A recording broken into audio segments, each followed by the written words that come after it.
Blanca López, quien habla de la Fuerza de Tarea Conjunta para dar explicaciones de lo que se sabe de último momento. Blanca, contigo, adelante. En la zona de la estancia Lucipar. Teniente Coronel, ¿no se ha encontrado ningún tipo de cartas a esta hora o evidencias del paso de estas personas? No tenemos ningún comunicado, ningún panfleto, ningún escrito dejado por estas personas. Los familiares no tienen conocimiento de que haya alguna comunicación, nosotros tampoco hemos recibido nada. Estamos realizando el trabajo de búsqueda orientado de acuerdo a ciertos indicios que ya se han encontrado en el campo. El campamento se ha encontrado allí también a 300 metros del lugar, o sea que estaban aguardando en ese lugar esperando a la víctima.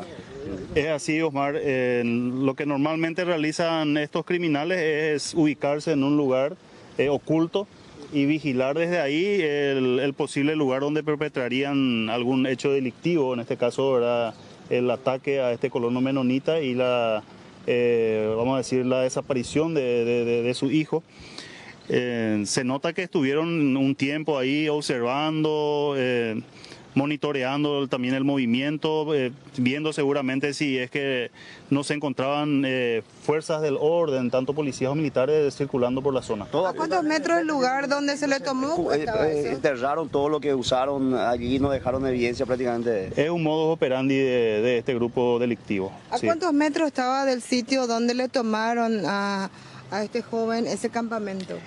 Aproximadamente 300 metros, de acuerdo al informe también que yo he recibido. No es un campamento montado así como hubieron otros que hemos ya ubicado, sino que más bien sería más o menos una zona de vivac, en donde se acomodaron en el pastizal, en los matorrales y hicieron un lugar improvisado donde descansar. Teniente Coronel, con relación ahora a un material difundido ayer en un programa de Luis Vareiro en la tele, con relación al avistamiento de dos personas en una alcantarilla y que se suponía podrían ser miembros de la logística del EPP, otros especulaban con que eran miembros de la Fuerza de Tarea Conjunta. ¿Cuál es la explicación al respecto? Bueno, hablé suficientemente con tu medio al respecto, ya les aclaré que estas dos personas que se encontraban en ese lugar son efectivos de la Fuerza de Tarea Conjunta. Ahora no voy a dar detalles de qué estaban haciendo o en qué circunstancias fueron encontrados ahí.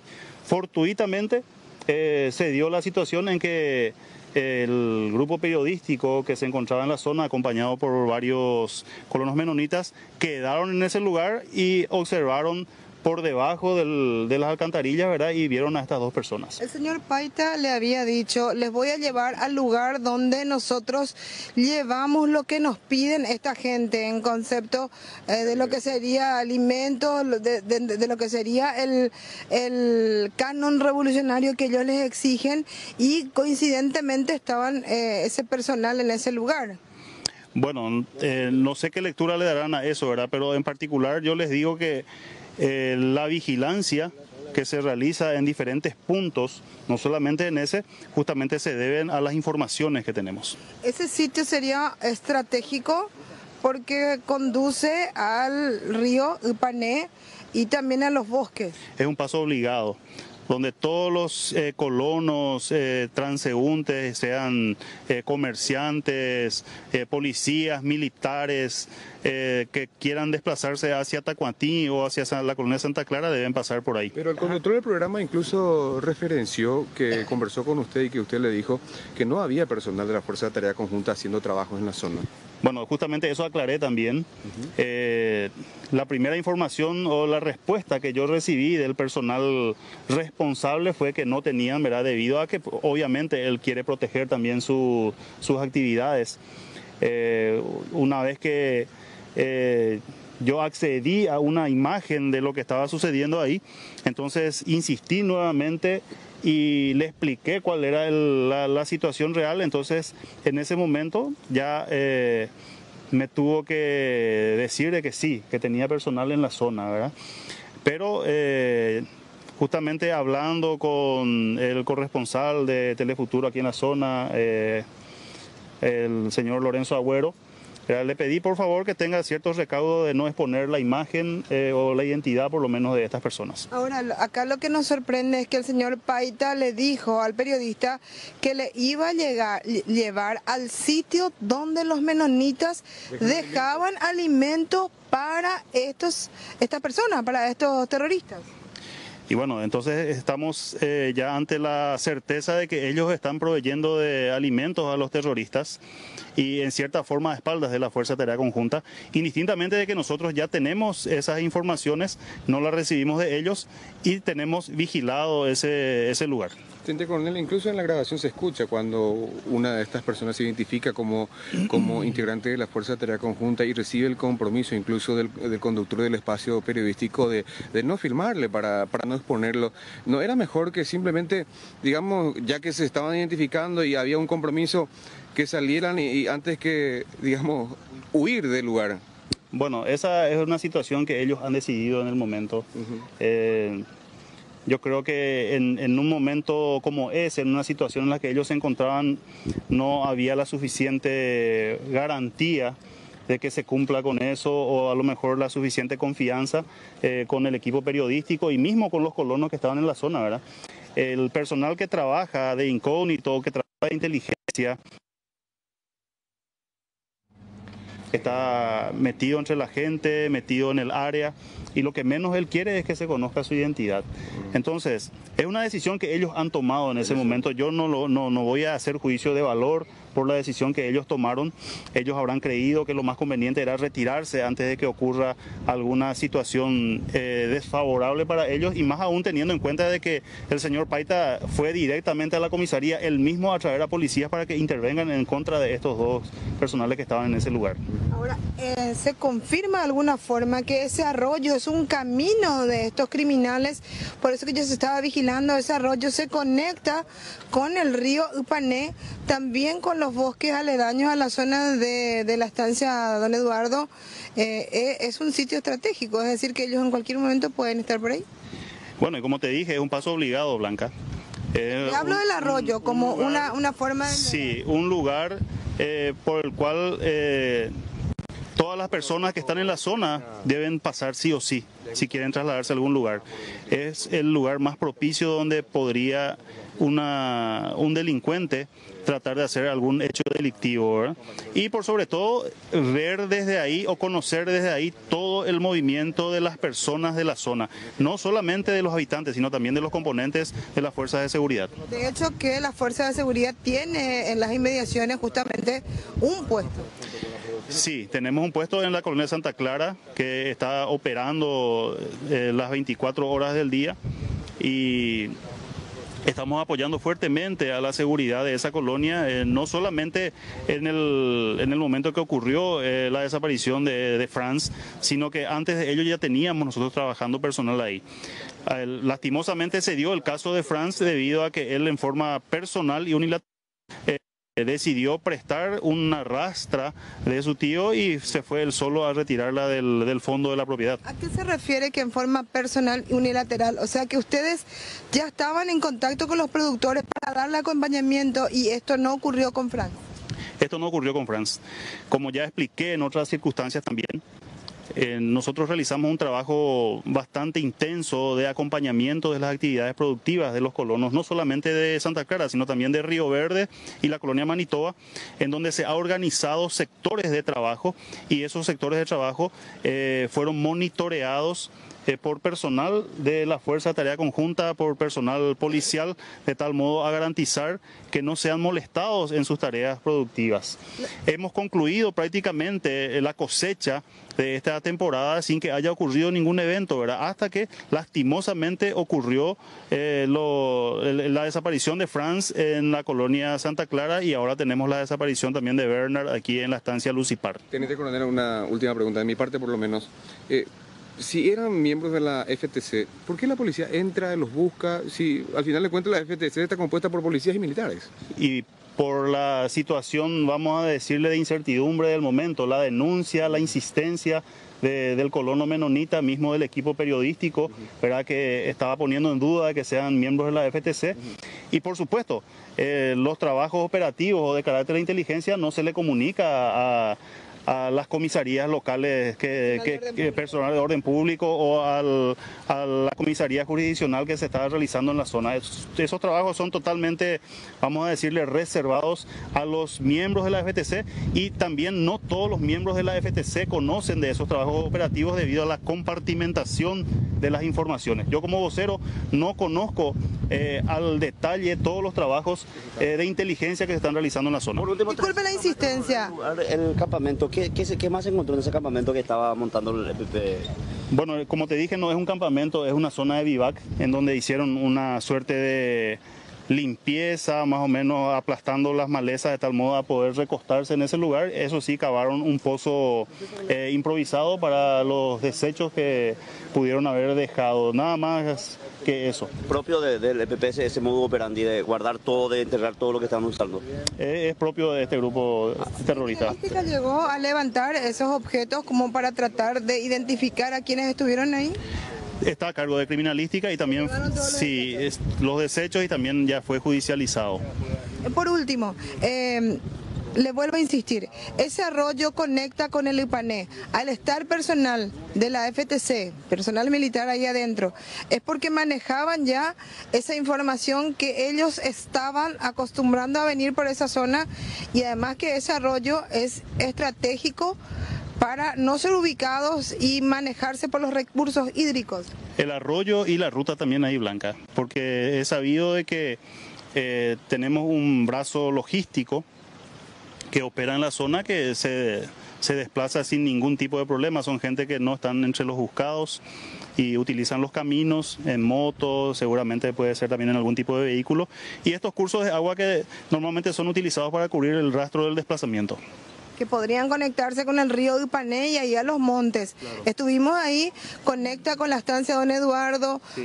Se puede cruzar tranquilamente. Directamente al río Ipané, directamente al río Ipané, el que ese curso de agua lleva ahí.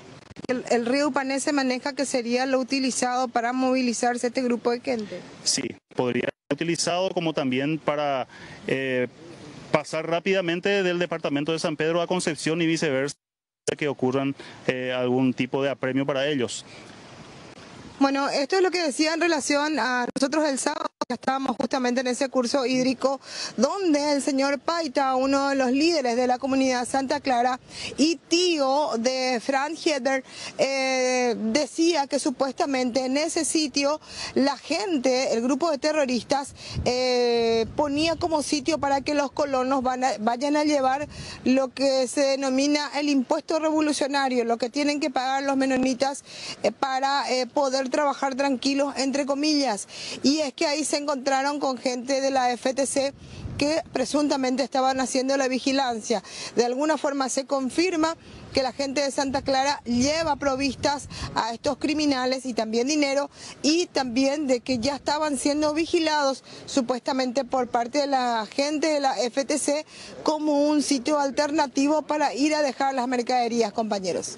Blanca, se cuestionó mucho también la reacción que tuvo aparentemente la policía en el momento en que este equipo periodístico encuentra a estas personas, porque se comunicaron con la comisaría.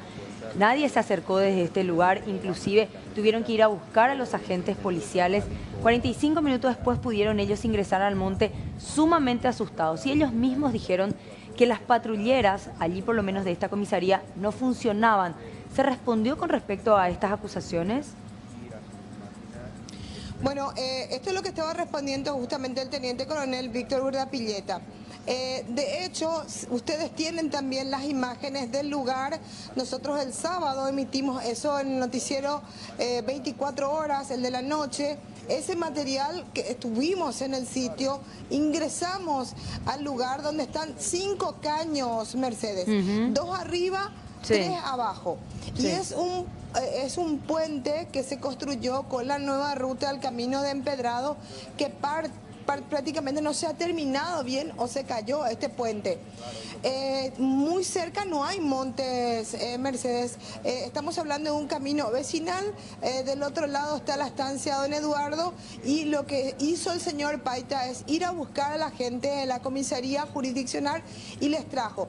Sí. El que tengan o no tengan patrulleras, algo normal. Se descomponen las patrulleras y quedan. Y generalmente en todo trabajo que corresponda a esta banda de criminales, y esto sin querer defender ni a los militares ni a los policías, los que accionan son la gente de las fuerzas de tareas conjuntas. Entiéndase, Policía Nacional, militares y Senat, que integran la FTC. Claro, pero cuando uno tiene una urgencia, primero llama a la comisaría, ¿verdad? O sea, después obviamente ellos se distribuyen el trabajo. Ahora, lo que acá llama la atención, sobre todo, Mercedes, es que el señor Paita llega un momento, ellos iban a hacer una entrevista común, normal, de face to face. Y en un momento dado, el señor Paita dice, vamos, le voy a mostrar dónde nosotros nos vamos a dejarle provista a esta gente que nos exigen a dejarle. Y ahí sale la comitiva y van hasta ese arroyo. El arroyo cruza el camino principal que une la Ruta 3 con la zona de Tacuatí. Llegan a ese lugar y ahí cuando ellos llegan es que salen estos dos personales de negro y se retiran del lugar. Ahora, el teniente coronel Víctor Urdapilleta dice, bueno, con esto se confirma lo que siempre se supo, que ellos colaboran con la logística de esta banda de criminales. Y por otro lado, es evidente que la FTC ya sabía de este tipo de entregas y por eso estaban metidos. Son unos caños más o menos de esta dimensión. Tenemos imagen ahí, nosotros el sábado estuvimos ahí. Quisimos hablar con el señor Paita, pero primero accedió para hacer la entrevista el sábado a la siesta. Después el hijo le dijo que no estaba muy de acuerdo. Es que están todos muy atemorizados. Están muy atemorizados todos allí en la zona, y sobre todo cuando... Paita no tiene problema de hablar.